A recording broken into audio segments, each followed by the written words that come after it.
Hi, everyone. Hour, and I have some very disturbing news and footage from Sri Lanka, breaking from Sri Lanka for us here in the U.S. Apparently, there was a tragic crisis where elephants were mutilated and left to die in water. And I have with me here today Duncan McNair from STAE, Save the Asian Elephant, and he's going to talk to us about this, what happened, and also about the new UK law that they're trying to enact, which would be, it's a bill right now, it's the Animals Abroad Act. And we're going to talk to Duncan about that right now. Welcome to the show, Duncan. Thank you for being here. Thanks so much, Lindsay. Really good to see you again. And hello to all your viewers. Yes, Duncan, please tell us what happened 2 weeks ago in Sri Lanka. Well, it's a very, very sad story for elephants in Sri Lanka, like so much of Southeast Asia. But particularly, sadly, the island of Sri Lanka is a terrible hotspot for the depleting numbers of Asian elephants there. This particular incident you're referring to, on which I think you have some awful footage that STAE was sent by an informant there, shows the sad days of passing of a mutilated elephant that was attacked, had one of its tusks torn out of it while it was alive, had its tail removed, has had various injuries, and it appears either was pushed, shoved, disabled into a water gully and just left there, or fell into Let's show a little part of that clip. I do want to warn my audience right now that this footage is very disturbing and graphic. Please, so we're giving you fair warning on this. Sorry, here we go.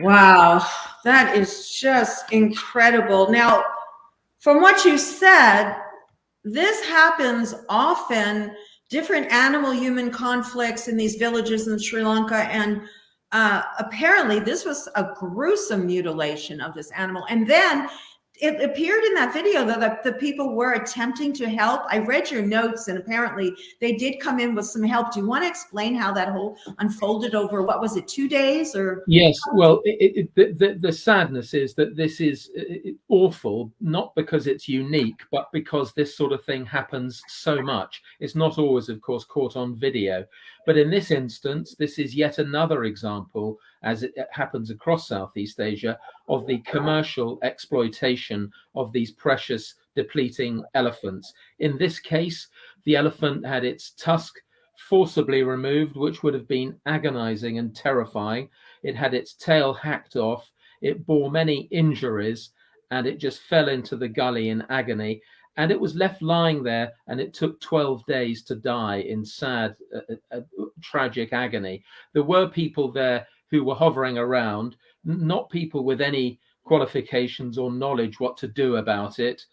It was sort of reaching up, as you saw, with its trunk, trying to make contact to ask for help. A trunk is an extraordinary organ of the elephant, and it was trying to signal for help and so on, but no expert help forthcoming at all, and tragically it passed away after 12 days in that terrible state. Agonizing state. It's just horrible. And so as far as the officials in that country, they really have no control over what's going on? Or well, very little. Do you know something, that to kill an elephant in Sri Lanka is a capital offense, punishable by death? But we've never at STAE, Save the Asian Elephants, known of such a sentence ever being passed. And again, the sad narrative for elephants is that laws that look wonderful on their face, whether in India, Sri Lanka, Thailand, wherever, that protect the elephants are bypassed by commercial interests, so often supported and propped up by government officials who themselves have money involved, a financial interest. And who is it? Who are the victims? It's always the elephants. And you know, I could tell you, I can take you through several awful but disparate kinds of brutality to elephants in Sri Lanka. It's very sad because Sri Lanka has a unique subspecies of elephant found only there, and their numbers are now so desperately close to extinction. Elephants in Sri Lanka are, in fact, there were more deaths of elephants in Sri Lanka, even though their absolute numbers are small, than in any other country in the world. 3,000 deaths in the 10 years to 2020, and endless horrific brutality. There's only now in 2019 7,500 left. That's incredible. And Duncan, I think maybe it might be good. First of all, let me ask you this question. I think this is on everybody's mind. Is there anything that we can do in this particular case for Sri Lanka? And this is not one of the situations where it's tourism. We will talk all about that. In fact, I want to play your video, one of the clips, the shorter one of the one where the tourist got, you know, impaled on a elephant tusk and died, etc., from taking a ride. But is there anything, people are probably freaking out right now, and I just feeling their pain. Is there anything they can do right now to help with this? Well, of course there is. I mean, first of all, there's got to be pressure upon the government of Sri Lanka to take seriously their own depleting precious elephant population. Apart from anything, if they're interested only in money, elephants bring in massive tourism receipts. What do people across the world, in the civilized world, think of a country that allows the wanton laying waste, abuse and killing of elephants, whether in tourism? And I'm afraid some of the stories I can tell you are completely about modern brutal tourism practices, or about brutality to elephants in the wild through they're being attacked by farmers, or for poaching for their tusks and so on. There are so direct approaches to the government of Sri Lanka, of course, urging your own lawmakers in the States. In Britain, I know we'll come on to talk about it, the Animals Abroad Bill would put an end to the advertising in the UK of any venues where any abuse of elephants was to happen. That's the purpose of the act, and I can explain more about it. But also to abandon these ghastly festivals where we have nothing against the Buddhist religion or other Eastern religions. They're very peaceable and well-meaning in their true faith, but they are used, these festivals, as a commercial enterprise, exploiting elephants to make money for those running the festivals and temples. And you know, there is some awful stuff. For example, the huge Kandy is the capital of Sri Lanka, the Kandy Perahera, or festival, where, for example, we've seen images of an elephant almost dead on its feet, thin as a skin and bones, being whipped and forced along. And the only reason you can't see more is because it's covered in all sorts of garb. But when that's taken off, the elephant is in a terrible state, and it died a few days after the festival. You know, jaw bombs. Let me tell you this: Sri Lankan people, God knows, putting hand grenades into fruit, into pineapples, encouraging the elephant to eat them. Then the fruit explodes in their mouth, and there was a tragic tale. There was a female, as a matter of fact, a few months back. It was in all the papers. I saw it, and I believe I think you may have turned me on to the story, but she ate the fruit, and she was pregnant, I believe, and she went and died and went into the water. Exactly. I guess, and she died. Well, she took 2 weeks to die, and then took to the river, stood there, and eventually died. What a way to go! God bless her. I did a very big piece in the UK press recently about the horrors of rubbish dumps in Sri Lanka, which the government and the government of Sri Lanka, GDP 100 billion, hasn't found the money to hive off these rubbish dumps where elephants, having been forced out of their natural territory for reckless building, are forced to go and try and find food on the rubbish dumps, and they eat all sorts of toxic chemicals, plastics, indigestible plastics, and so on, and sharp objects, and they get terrible ulcers. They think they're full, and they stop eating and die in agony. This is utterly unnecessary. And you know, the sadness is we think there's an unspoken government policy of extirpation and ruination of the elephants unto death. What a terrible thing.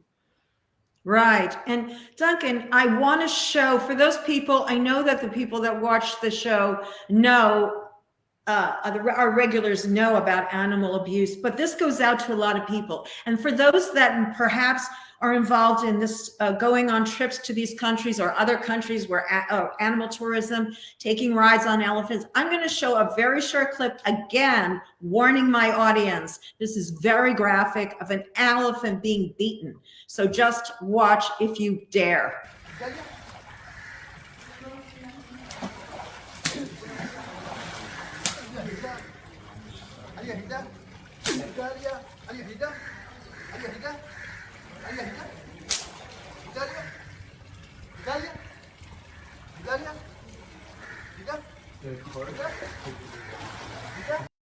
And that's the way they're trained, or what was that individual doing? That was very mild, folks, by the way. That was very, very mild. I've seen a lot worse. You're exactly right. But tell us what we were seeing there, Duncan. I've seen that and worse. That was a temple elephant, and that was being pointlessly brutalized. There is no value in that at all. Elephants can be trained to be obedient because they are highly, highly intelligent. They have extraordinary cognitive understanding. It is utterly unnecessary to brutalize them.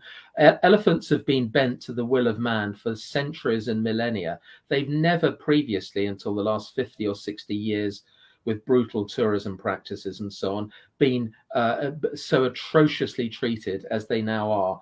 And that was just brutality for its own sake. Let me tell you, the people across these countries who are charged with looking after the elephants are themselves, in a sense, economic slaves, the mahouts. They have little prospect, no education. They're on drugs or booze. They have terrible housing. I've seen it all.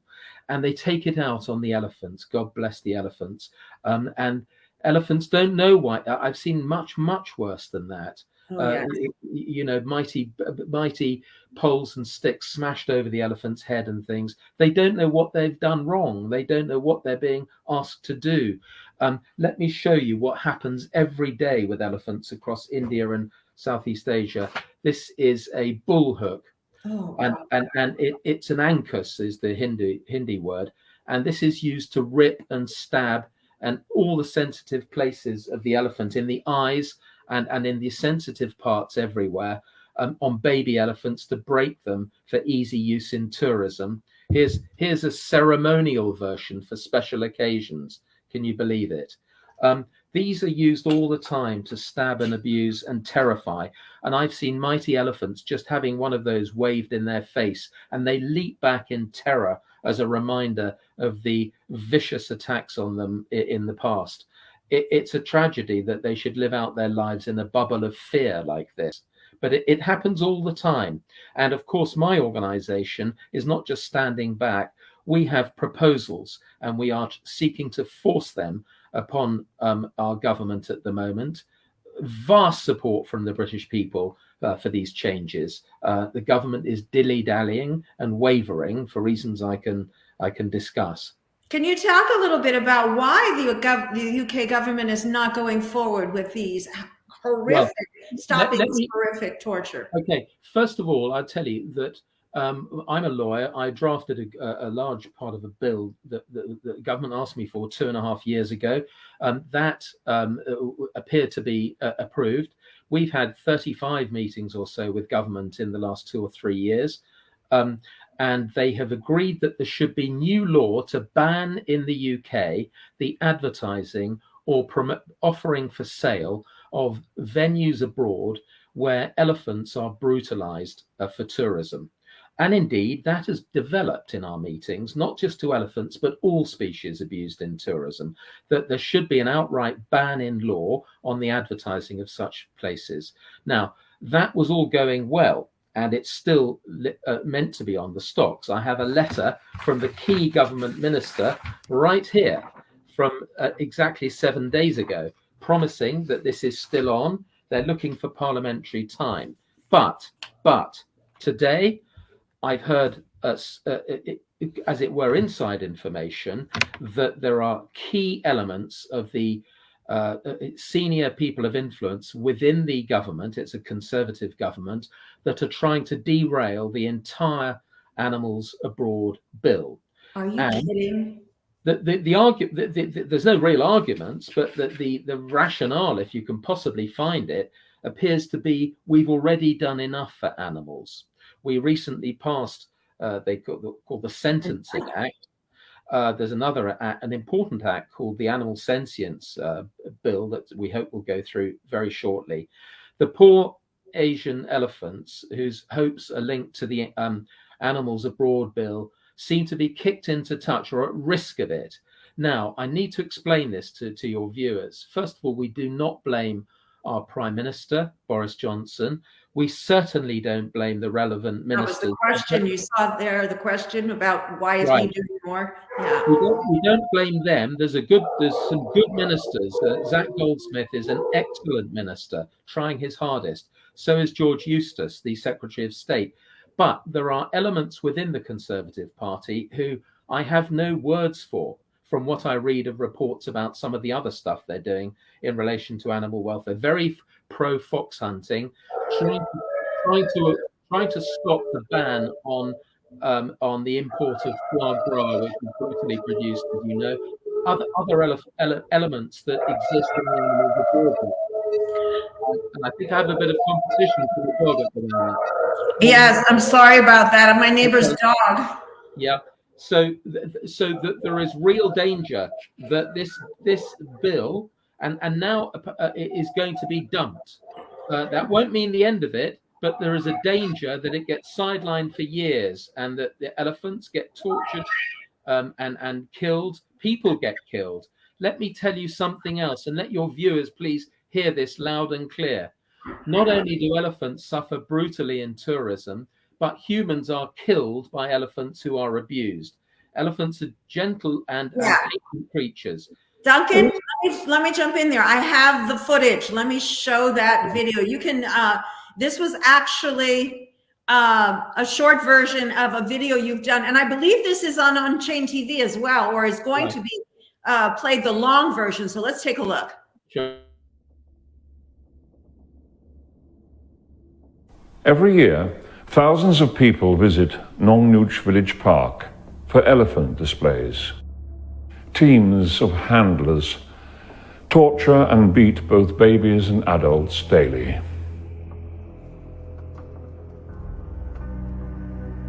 So its tusk went into me. Yeah. Its right tusk, the trunk threw Andrea back onto the concrete. Yeah. It then pulled its head back in and then repeatedly attacked. We got to the hospital, we think roughly around 4 p.m. And she died on the operating table around 8:30 that night. That's good.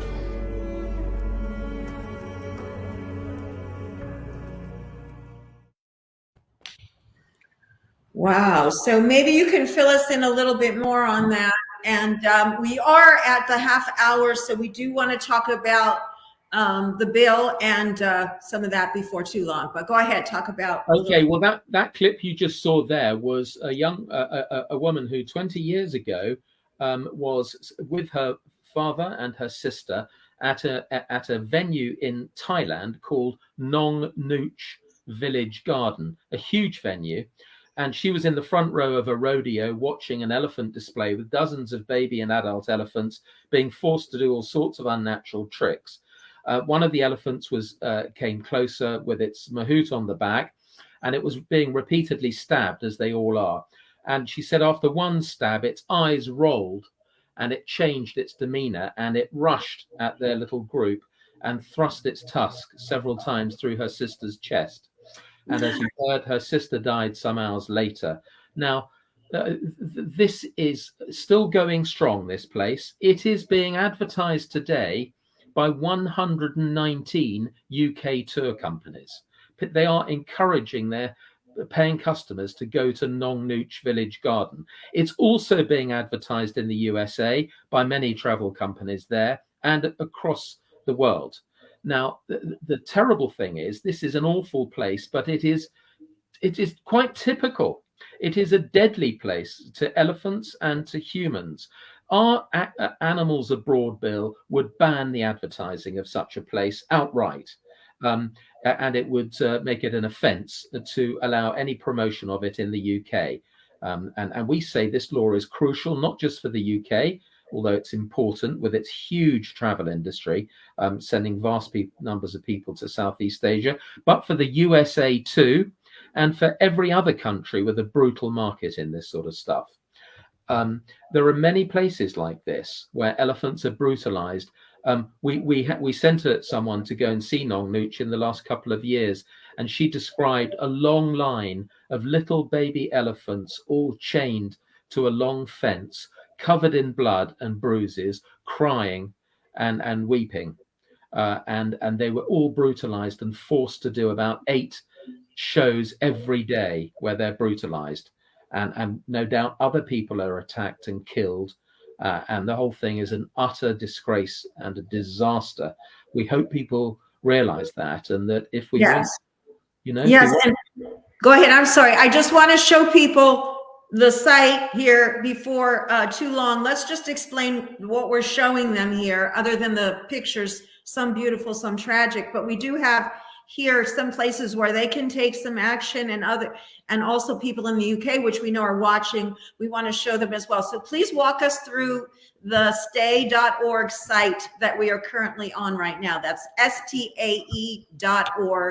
And the link will be at the top of this post at the end of the broadcast. Go ahead, Duncan. Okay, Lindsay. Well, if you go to the site, you will see that you're linked through to various letters. If you're a UK resident, first of all, this is what you can and we ask you to do. Firstly, at the top of that page on screen, it says write to your MP using a sample letter. You can adapt it as you wish or adopt it outright, and then you cut and paste and send it to your MP. It even tells you who your MP is if you put in your postcode, your zip code, and it tells you their email address. And so it's a really easy matter of seconds to do it.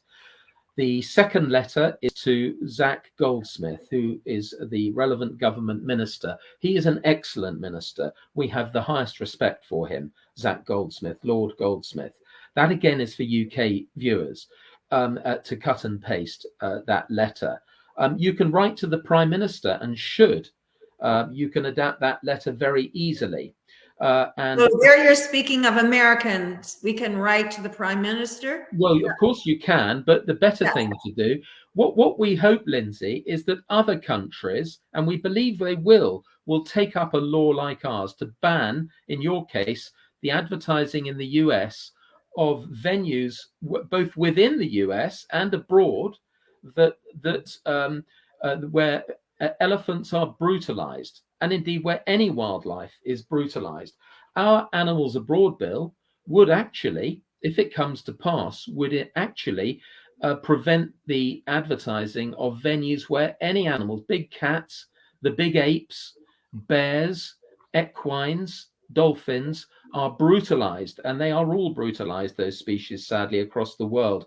Elephants exemplify the problem, and elephants are closer than almost any species after millions of years now to their final extinction after their long journey on Earth.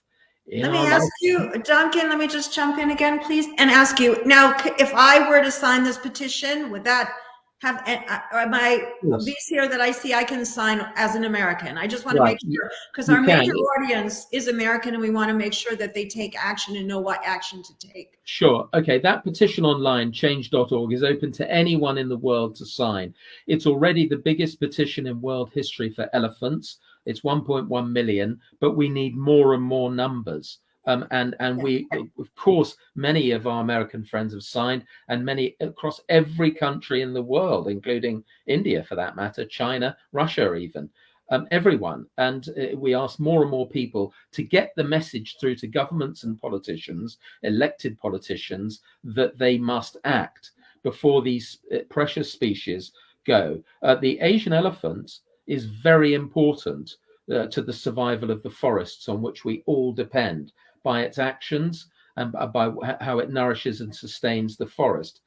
Now, as far as other things that Americans can do, and anyone in their respective countries, they must demand from their legislators, their lawmakers, please look at the facts, and please will you start the ball rolling to introduce similar legislation in the USA. We have no doubt there is colossal support in the US, as there is in the UK and across the world, the EU, Australasia, all the countries of the world, to put an end to this awful brutality from which very few people benefit.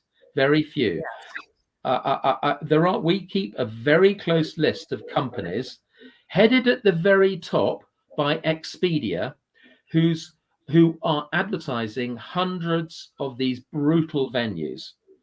There are big companies everywhere, including in the UK, who do likewise. And they. Well, is that another call to action? People can write to Expedia and say that they do not wish to participate and will not buy tickets, etc. Going to venues where animal abuse is obvious. And could we not? Is there a list where people can get that list to write to different companies? We have a list, and we have to be careful because we've been threatened wantonly, stupidly, but nonetheless.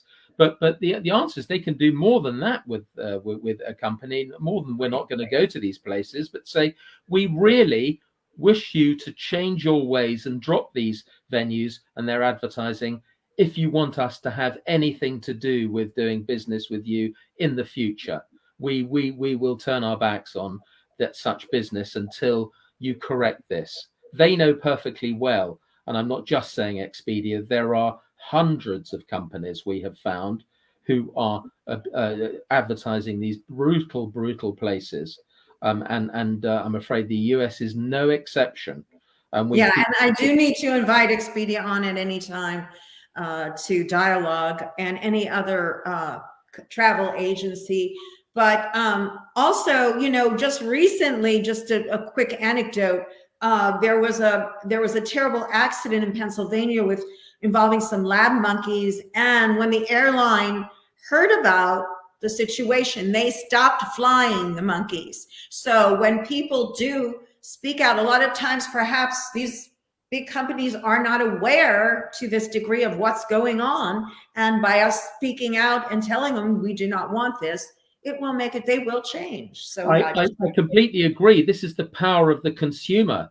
And when the consumer is informed, and what the first big job that STAE set its hand to when we founded it 7 years ago was to raise public awareness. There had been decades of concealment of the brutality by those making money out of it. And still every day I meet well-informed people who are astonished to hear about the brutality to the precious elephants. They can't believe it. They don't know why it would happen. And yet it does every day, and it is not abating.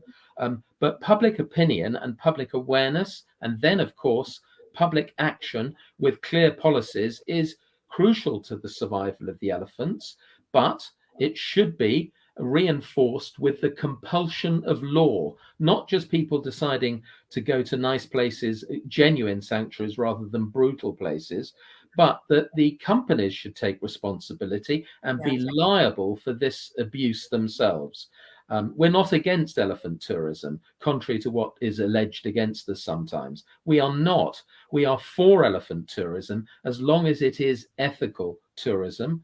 That means people watching elephants from a safe and respectful distance in their natural environment, in herds, exhibiting their normal behavior, not elephants being forced, being stabbed to have to do handstands and play football and painting and give rides and do selfies. These are all enforced by ruthless brutality and every kind of torture that you could imagine. I have not told you the worst kinds of torture. What I can tell you is I have seen baby elephants screaming and crying as they are beaten, with sometimes their mothers nearby, often their mothers being killed, who tries to protect it. And that this should carry on now is an outrage and a tragedy. It just is horrific. And we can make a difference, as you say. We all have to take action and do something about this by writing to our representatives and letting them know. And particularly in the tourism, as far as tourism, be very careful in what we choose to do. Refuse to ride I mean, there's still so many people, and TV programs like, I don't want to name any of them, but there are several where on the particularly reality shows I've seen a lot where people go on trips and they're doing all sorts of things. They're going into these tiger cages where these tigers must, and elephant rides and all sorts of things. And so this is raising the awareness. And so you came on today because you want the folks in the States and of course in the UK, but also to raise awareness in the States. So tell us, we're just about running out of time, unfortunately. So tell us again, let's wrap up what people can do and the message you'd like to get out to folks. Okay, and listen, first of all, take responsibility yourself. You in a sense don't need a long list of companies, but what you can do is any venue that is being offered that includes riding elephants or playing with them, close contact, stroking them, selfies, washing them. This is all strong signal of abuse. So you should not only turn away from such places, do not go on holiday to those places, but tell the travel agent why not, or make it clear online why not, so they get the message. The purpose of our law is to change the whole market towards ethical and legitimate, proper elephant tourism at a safe distance and so on. Do encourage your congressman and your senator, and indeed write to the president and ask them. I know, of course, there are other events in the world now, but the world continues turning, and no government is a one-trick pony. It's got to do other things, and one day we'll wake up and there are no elephants. So and indeed a lot less people who get brutalized. So they must know this. There is a lot of material on the STAE website. We would love to hear direct from our friends in the States, because I'm coming to the States. I want to address audiences. I want to go and meet with legislators and talk to them about this. They will, through no fault of theirs, but concealment by the industry largely, be unaware of these issues. And yet they will see they command massive public support for change. So that's another thing to do. Join STAE, talk to us. We can tell you how to help. Write direct to the ambassadors of these countries in your own country. The ambassador, the High Commissioner to the countries of Southeast Asia. There are only 13 left now that house wild elephants, but they include India, Thailand, Sri Lanka, and 10 others, Vietnam, Cambodia, and so on. They should all be told, we do not want you doing this. We are not interested in coming to your country whilst it is a haven for brutality to these precious creatures. All of these are things that all of us can do, and we can do them without huge application of time or effort.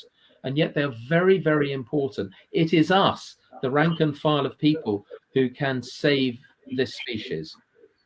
Yes, absolutely. Well said, Duncan. And Duncan, thank you for being on today. Everyone, please go to STAE.org.